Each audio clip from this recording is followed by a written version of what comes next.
तो इसके विषय में नानक साहिब जी कहते हैं कि ना जाने काल की कर डारे और किस विध ढल जा पासावे और जिन्हां ते सिर ते मौत खुड़क दी उन्हां नूं केड़ा हासावे।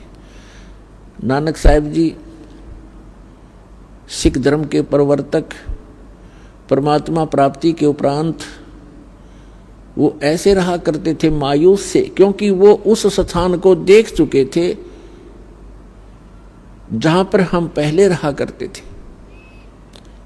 एक परम सुख में स्थल है और हम उसको छोड़कर इस गंदे लोक में फंस गए थे।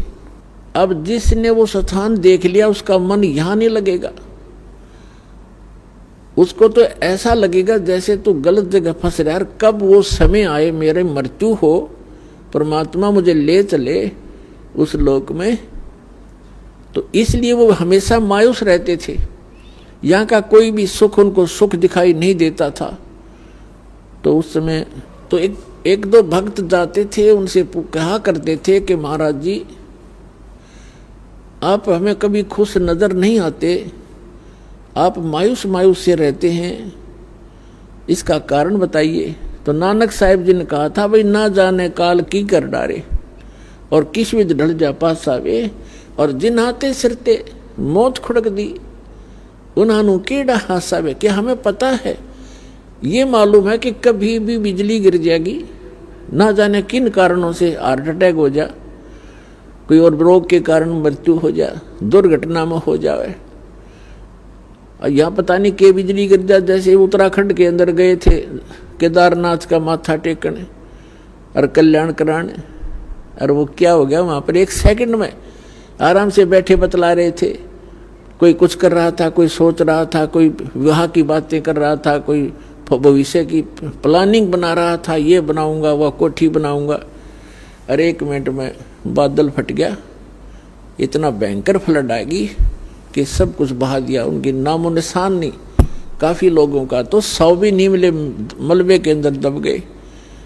तो पुण्यात्मा इसे लोक में और नाचो गाओ और यहाँ के भविष्य की स्कीम और ये कोठी बनाने की बनाओ, तो भक्त नहीं हो, छींट नहीं लगी आपका भक्ति की। फिर तो नानक साहिब जी कहते ना जाने काल की कर डारे और किस विध ढल जा पासावे और जिन आते सरते मौत खुड़क दी।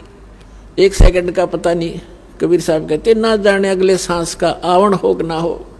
तो उनको कैसा हासा, वो क्या किस चीज पर हंसे। फिर उन्होंने पूछा क्या आप सदा ऐसे मायूस रहते हैं, क्या आप सदा ऐसे ही रहते हैं? कहते नहीं, साध मिले सड़ साधी होंदी और विछड़ जाए दिलगीरी वे, अख दे नानक सुनो जिहाना ये मुश्किल हाल फकीरी वे।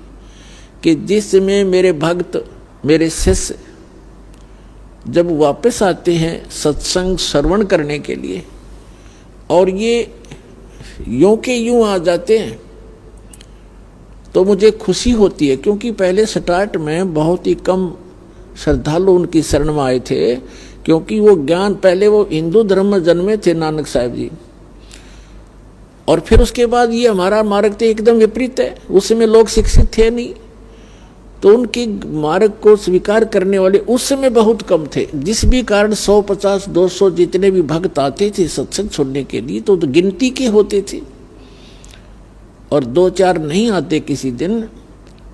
तो गुरुदेव पूछा करते थे, फलाना नहीं आया भाई, क्या बात होगी। जब ये पता लगता था उनको कि वो कोई किसी काम बस नहीं आया, तो कोई बात नहीं। और 1-2 ऐसे भी होते थे जो दूसरे सिरफिरे संत उनके शिष्य उनको गुमराह कर लेते थे, बहका देते थे। तो वो नानक साहिब जी कहते हैं कि जब ये सभी भक्त मेरे वापस आते हैं, क्योंकि संसार के अंदर भक्ति करना बड़ा दुर्भर हो गया है। कारण क्या है कि सत्य ज्ञान देने वाला एक और भ्रमित करने वाले करोड़ों की संख्या में। तो वो कहा करते थे कि साध मिलने साढ़ा साधी होंदी और विछड़ जाए दिलगीरी वे। जब ये यहाँ से जाते हैं तब मुझे मायूसी हो जाती है कि कहीं कोई मेरी फसल में कीड़ा ना लग जा।